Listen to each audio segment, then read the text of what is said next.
Michael, I just want to get your thoughts on, obviously, I mean, we've talked about immigration, but then another side of this is his Anglo-Irish policy. I mean, Keir Starmer has staked a lot on the reset, the famous pints he took with Simon Harris and the clinking of glasses.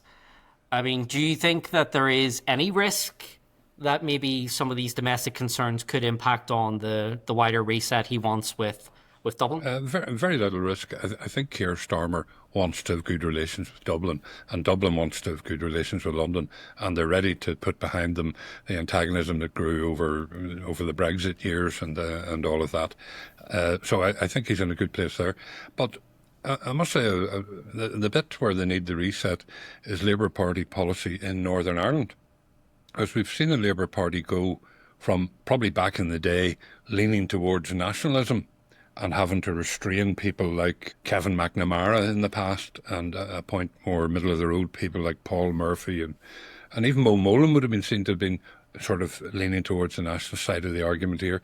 But now, even though we had the Downing Street Declaration in 1993, where the UK government said we have no selfish or strategic interest in Northern Ireland, in other words, we're honest brokers in the middle, we're finding that successive British governments, Tory and Labour, are decidedly unionist in outlook, and that's affecting some of the things that they're doing.